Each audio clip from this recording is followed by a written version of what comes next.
Now, a Camp Lejeune This Week special report with Staff Sergeant Chuck Henry. For more than 200 years, the pride of the United States Marines has been forged with sweat and blood. On the morning of October 23rd, a quiet Sunday morning, more names were added to the list of leathernecks who for more than 2 centuries have made the ultimate sacrifice. They've done it for ideals they might not have expressed most eloquently, but they believed in those ideals more than words could have said anyway. Peacekeeping, too, we've found, has a price. After the early Sunday morning explosion of the Battalion Landing Team 1-8 barracks area near the Beirut International Airport, the reaction at Camp Lejeune, of course the home base of the Battalion Landing Team, was one of shock, as Corporal Marty Hopper reported. It was the greatest number of American Marine combat casualties since the Vietnam era. Feelings at Camp Lejeune were mixed emotions on Sunday, October 23rd. It was from here that most of the U.S. Marines and the multinational peacekeeping force were based. In a press conference Sunday, 2nd Marine Division Commanding General, Major General Al Gray, expressed outrage. This was, in my view, a godless type of a thing, and we are a force that knows our God. If we were barbaric, then in my judgment, it would be easier to defend against this type of terrorist attack. You must understand that it is very, very difficult to counter this kind of terrorism when you are a member of the free world, when your culture, your tradition, indeed your honor stands for the very best that we know of in Western civilization. When you have a barbaric type of terrorist attack, it's very, very difficult to cope with that in our free and democratic way of life and with the human values that we place on life. Early Sunday, leathernecks of the 2nd Battalion 6th Marines had been told to pack for a flight to Lebanon later in the day. They would bring the Marine contingent in Beirut back to pre-bombing readiness. Commanding Officer Lieutenant Colonel Edwin C. Kelly, Jr., who headed up the replacements, told reporters Sunday that angry emotions won't affect the mission. We have a mission to do. Revenge. It's unfortunate we had Marines killed like this. We go with a level head and do the job we're assigned to do. At about 3 p.m. on the rainy Sunday afternoon, a high-spirited group of sea soldiers saddled up on trucks and headed to Marine Corps Air Station Cherry Point, North Carolina, where they boarded Air Force C-141 aircraft in increments for the overseas flight. For Camp Lejeune This Week, I'm Corporal Marty Hopper. Concern for the families of Navy Marine Corps team members is the reason we're presenting this special report, as Major General Al Gray, Commanding General of the 2nd Marine Division, will tell you in a moment. But first, we'd like to show you several pages of telephone numbers. These are numbers we'd like you to copy down if you can grab a pad and pencil. And call, please, if you're concerned about your sailor or Marine in Beirut, Lebanon. These are the numbers to provide you the most accurate, best information that we have available at this time.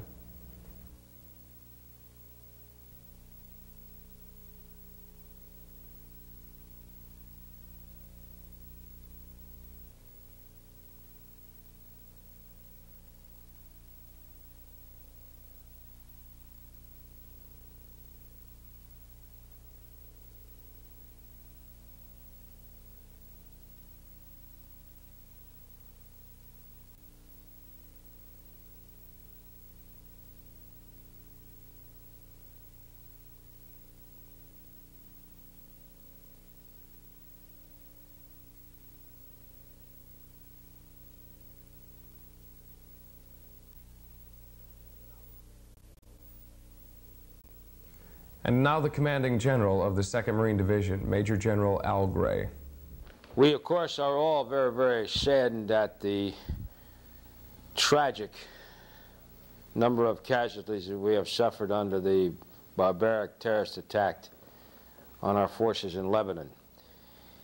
And we wanted to talk to you a little bit in this program about how we are coping with the situation, how we are organized here to do whatever we can to ease the grief, pain, and sorrow on our Marine Corps and Navy dependents, this very, very vital part of our Marine Corps family, not only here in the Camp Lejeune complex, but throughout our great nation. We are totally dedicated as the primary requirement to take care of our families and loved ones. We have organized our command center in Building 2 to represent the entire Fleet Marine Force Atlantic forces that are here in the Camp Lejeune complex. We're integrated very closely with the base, with Marine Corps Base, and with the air station at New River, our friends at the air base at Cherry Point. We're operating together as a team, dedicated really to one single purpose, and that is, again, to do whatever we can to provide the help and assistance to our fine young Marine families in their dark hour of grief. In this command center, 24 hours a day, are people who are trained and prepared to provide any and all kinds of information, regardless of what the requirement or the request may be. You'll see these and other phone numbers as a part of this program. There's a general officer on duty here 24 hours a day. We have the Casualty Assistance Center collocated here at the Division Command Post. And they too are especially trained to provide the kind of assistance and help and to handle the official notification process that we must, painful as it is, we must go through. I'd like to say a few words about how we are doing this. I think you'll all understand that it's very, very important that we are 100% accurate in the handling of casualty information. And we're trying to be just that. At Headquarters Marine Corps, here in Camp Lejeune, and throughout the various recruiting stations, instructor staffs, and wherever other Marines and sailors are serving in the country to help us to do this. The entire Corps and Navy is mobilized, if you will, to see to it that we provide accurate notification and all of the assistance that we possibly can. All of our comrades in arms who have been killed in action, as well as our Marines and sailors that have been wounded, all of the families next of kin of these people will be notified by a specially selected team of Marines and chaplains who will stay with you if you are one that must be notified, who will stay with you both physically and in spirit throughout your ordeal to assist you in any way possible. We also have a great many people. The nation itself wants to help. We've had hundreds of telegrams and hundreds of condolences messages from around the globe for you and for your friends. The Wives Organization within the 24th Marine Amphibious Unit, to include the Wives Organizations of the subordinate commands, the BLT-18 organization, the 8th Regiment, the Squadron Organization, the MSSG-24 organization, and all of these groups are working and very hard and just doing, I think, a magnificent job of keeping the spirits up and providing the kind of support that is needed. The Officers' Wives Club, the Staff NCO Wives Club, the Officers' Wives Club in New River. All of these organizations are in full and dedicated support. The Navy Relief Society has provided for funding to provide money for families to assist in the travel and that kind of requirement that will come up as a result of this tragedy. The Red Cross is in support. So everybody wants to help. One of our jobs here at the command center is to see to it that we can funnel the help that's required as quickly as we possibly can to the needy people. And in that context, that's one of the most important reasons why we have to receive information. And we don't care how we get this information, whether it's from our dependents directly, whether it's from a friend, another wife, a lieutenant, a sergeant, the sergeant major, parents, here in Camp Lejeune or elsewhere around the country. The important thing is we need to know who has a question, who needs help. And once we find that out, we'll move as quickly as we can to provide helpful answers and helpful support. In the meantime, we're continuing to plan. We anticipate much of the requirement. We know, for example, that many families will be coming, many people will be coming to the Camp Lejeune complex. We're going to have places for them to stay. And we have a committee working on that very diligently, and we will be able to provide housing and other support for these people as they come here to see their loved ones, perhaps that have been wounded and will be returned here to the Camp Lejeune Hospital, or to see other loved ones who have had Marines that have been killed in action. A lot of food has been prepared, casseroles and the like, to be distributed to those who need them. The Camp Lejeune Hospital will be the primary hospital to receive our Marines and sailors who have been wounded. Other hospitals such as Charleston and Portsmouth will also be in support if needed. And many, many other things taking place. Military police assistance. Assistance from the police and others in the community of Jacksonville and throughout Onslow and Carteret County.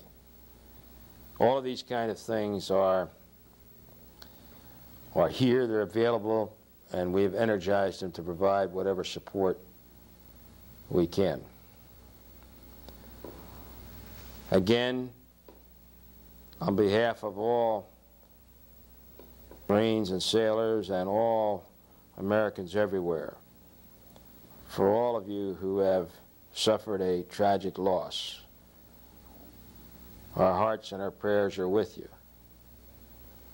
And I must say that, and I believe you know how immensely proud I am of the sailors and Marines who serve our great nation from this complex. And I must say to you that I'm equally proud of our wives and parents and loved ones.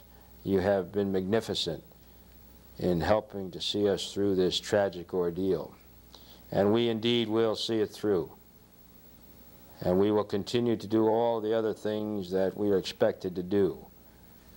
Today we are continuing to carry out all of our training and all of our deployments that had been scheduled prior to this dastardly deed. Even the Inspector Generals of both the Navy and the Marine Corps are here in the Camp Lejeune complex performing their functions and tasks, in cooperation, of course, with our commitments and requirements. It's important for all of us to continue to strive to do whatever has to be done in our professional and our personal daily lives. We simply cannot stop. We should not stop and feel sorry for ourselves as an institution. We have suffered a terrible setback, but we will indeed bounce back. We have already made great progress here. And in addition to the courage being demonstrated by our families and loved ones, our other Marines and sailors have moved quickly to Lebanon to restore the capability that was lost during the terrorist bombing attack.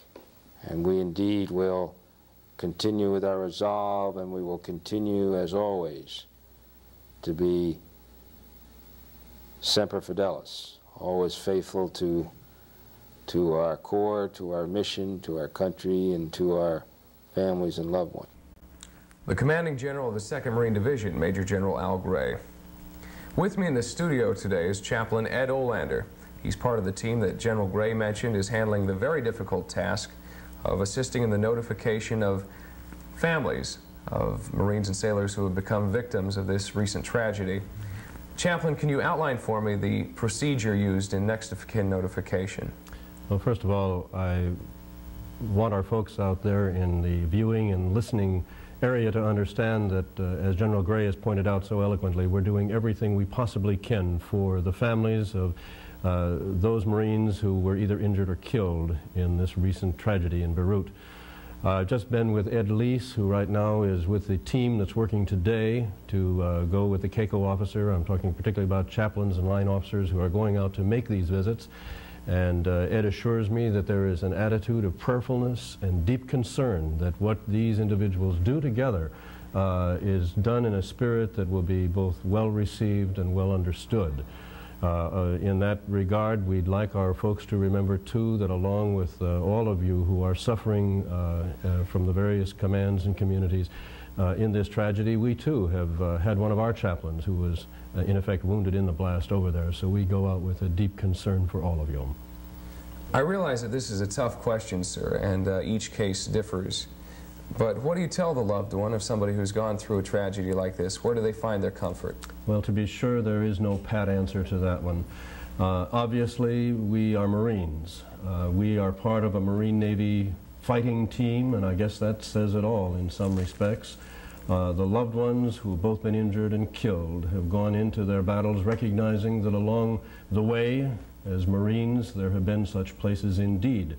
As Tripoli and Belle Île Woods and the Chosin Reservoir and Khe Sanh, and that Beirut, October 1983, is just another one of those addresses that we're having to deal with.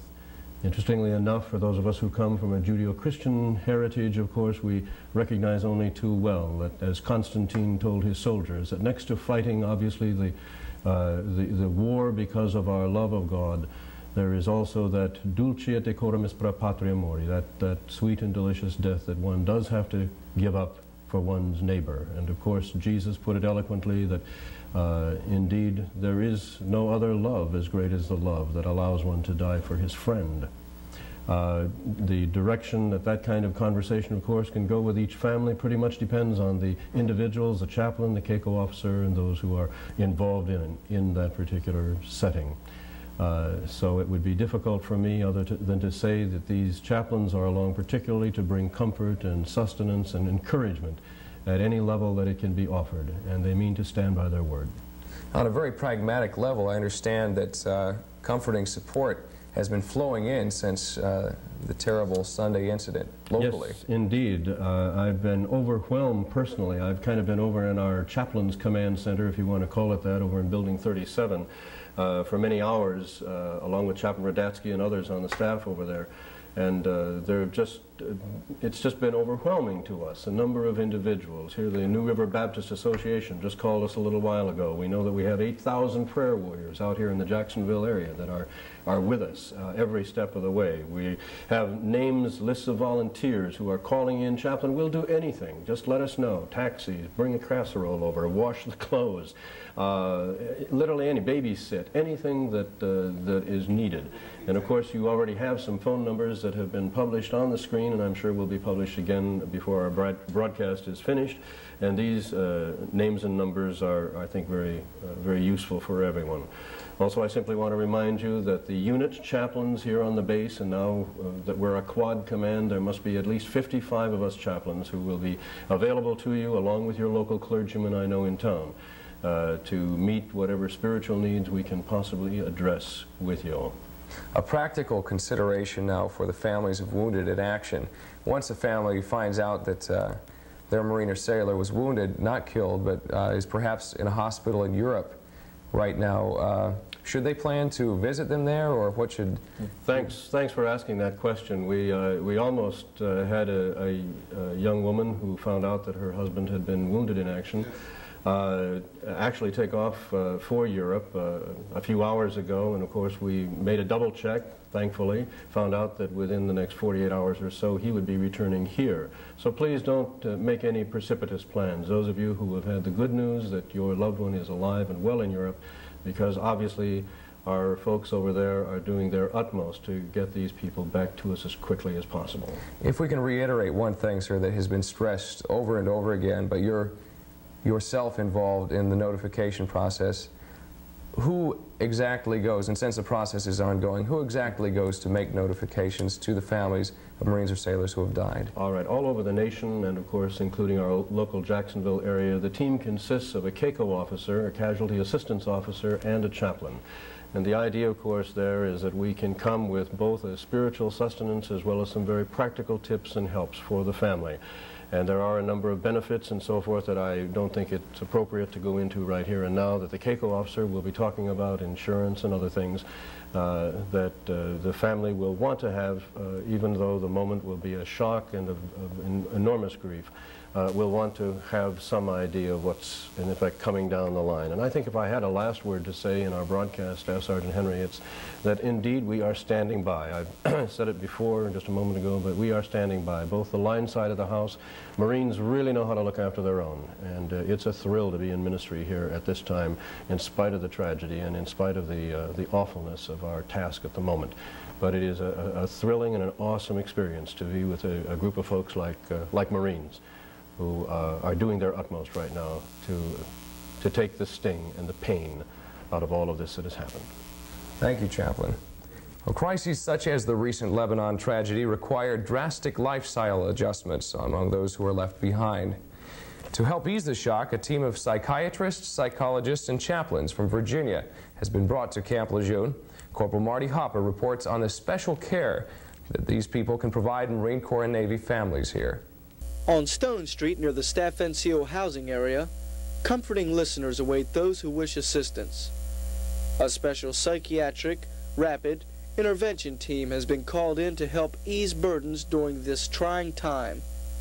The Sprint team is comprised of 2 psychiatrists, 2 psychologists, a psychiatric nurse, a chaplain, and 4 psychiatric technicians. The 9-man team is based out of the Naval Hospital in Portsmouth, Virginia.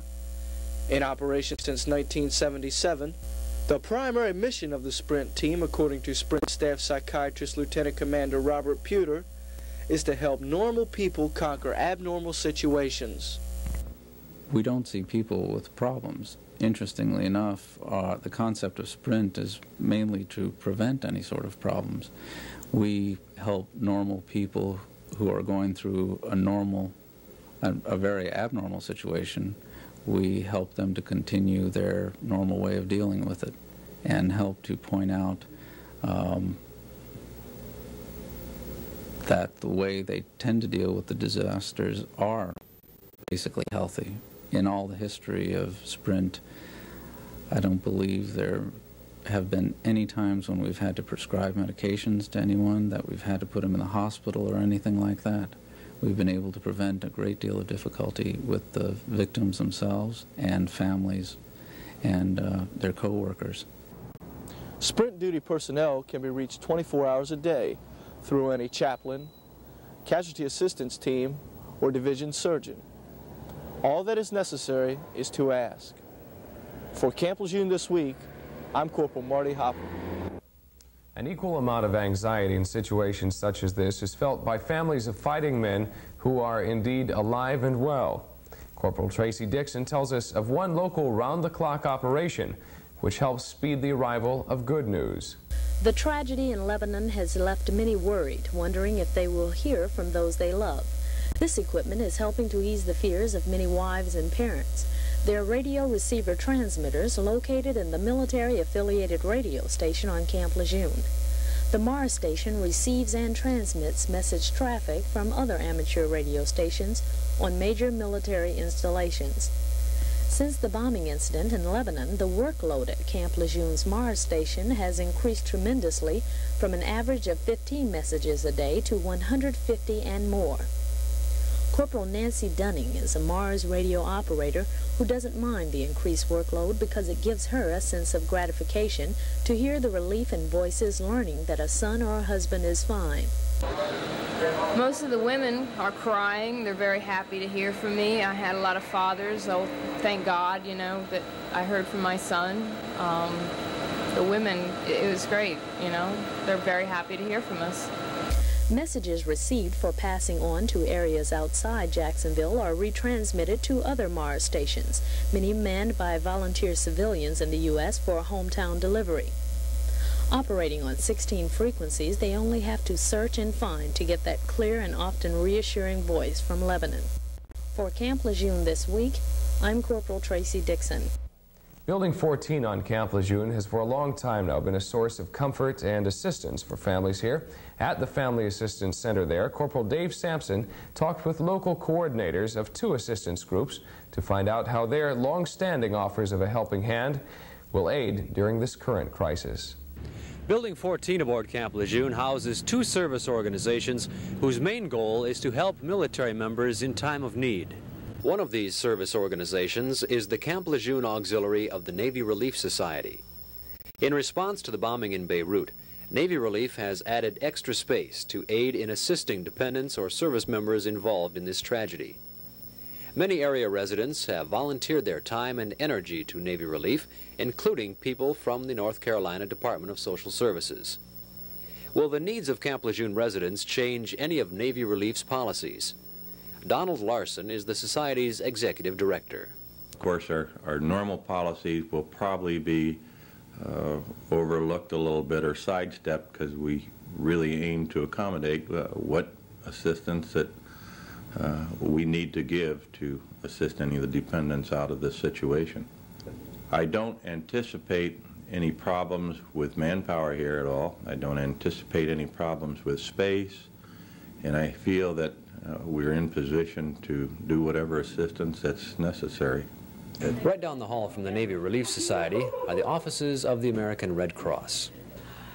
The Red Cross offers many of the same services as the Navy Relief Society, such as financial assistance and counseling services. There is, however, one very important function the Red Cross provides. Jackie Powell, Station Director, explains.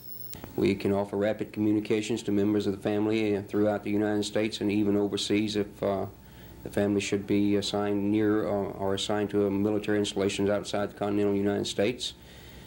Both the Navy Relief Society and the American Red Cross are available for assistance to military members and their families. For Camp Lejeune this week, I'm Corporal Dave Sampson. Realizing that not knowing something you dearly want to know can create confusion and anxiety, commanders here want to inform families as best as is possible at this time under current circumstances. The phone numbers you'll see on the screen next appeared earlier. If you didn't get a chance to write them down, please do now. They're points of contact you're encouraged to call for information about your Marine or sailor.